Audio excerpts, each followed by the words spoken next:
Bonjour la team, Foot Radar est en orbite. C'est parti pour un rapide tour d'actualité sur le football africain. Le foot africain ne prend jamais de pause, surtout quand le mondial 2026 approche à grands pas. Attachez vos ceintures, on décolle et direct dans le dur. Première escale, Bamako. Florent Ibenge, le tacticien congolais au CV aussi long qu'une file d'attente pour la finale de la Ligue des Champions, est officiellement dans le top 5 pour prendre les rênes des Aigles du Mali. Africa Top Sports nous confirme que l'ancien architecte de l'AS Vita Club et de la Renaissance sportive de Berkane est sur la shortlist finale après un processus de sélection rigoureux. Le Mali cherche son maestro pour diriger l'orchestre, un chef d'orchestre capable de transformer les griffes des aigles en griffes d'acier. Ibenge, avec son expérience continentale, sort clairement du lot. C'est un choix crucial pour la nation 223 qui rêve de grandeur et d'une présence régulière sur la scène continentale et mondiale. La pression sera maximale, mais Ibenge a prouvé qu'il aimait jouer dans le chaudron. Qui sera l'heureux élu pour faire décoller les aigles vers des sommets inexplorés? Que pensez-vous d'Ibenge en charge de la sélection du Mali?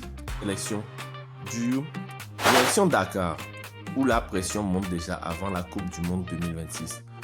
Au cœur de l'actualité, Idrissa Gana Gueye, le patron du milieu sénégalais, qui a tenu à faire une mise au point après une vague de rumeurs autour de la sélection. Selon plusieurs informations relayées ces derniers jours, Gana Gueye et certains cadres des Lions de la Teranga auraient fait pression sur le sélectionneur Pape Thiaw pour écarter Malang Sarr de l'équipe nationale.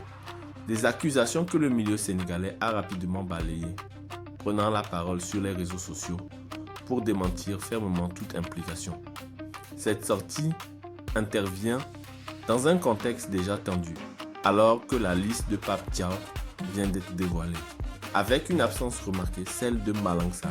De quoi alimenter les débats autour des choix du sélectionneur. Une chose est sûre, à l'approche du mondial 2026, l'ambiance est déjà électrique au sein du football sénégalais. Et Idrissa Gana Gueye montre qu'il est prêt à défendre l'unité du groupe, sur le terrain comme en dehors. Et justement, parlons de cette fameuse liste sénégalaise qui fait déjà beaucoup parler. Le sélectionneur Pape Thiaw a dévoilé ses 28 joueurs retenus pour la Coupe du Monde 2026.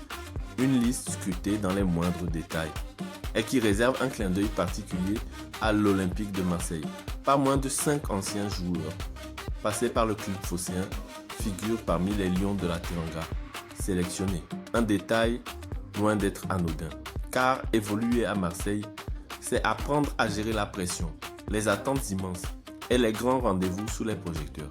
Cette expérience du très haut niveau pourrait peser lourd dans la balance au moment d'aborder un tournoi aussi exigeant qu'une Coupe du Monde.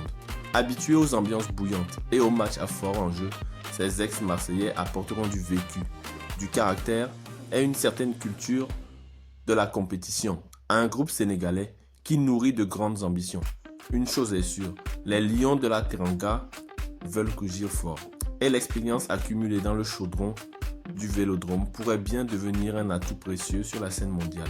Et pour finir en beauté, un petit tour par le marché des transferts, où ça sent la bonne affaire et le gros chèque. Mustapha Mbo, le rock sénégalais du Paris FC, fait des vagues et agite les recruteurs européens. Top Mercato nous informe qu'une offre de 12 millions d'euros aurait été déposée pour le défenseur central. 12 millions pour un joueur de Ligue 2, ça commence à parler sérieusement. Messieurs, dames, le Paris FC, d'ordinaire discret, va-t-il lâcher son joyau, son pilier défensif? Mbao, qui a sans doute les crocs et des ambitions plein la tête, pourrait bien voir sa carrière prendre un virage à 180 degrés et s'envoler vers des cieux plus cléments et surtout plus lucratifs, affaire à suivre de très près, car 12 millions, ce n'est pas juste un prix, c'est un ticket pour la cour des grands du football européen.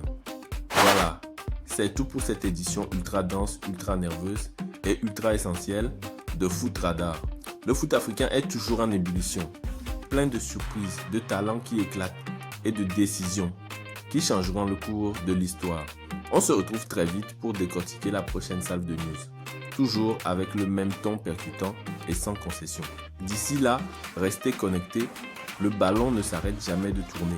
Et nous, encore moins. À la prochaine pour une nouvelle rafale d'infos.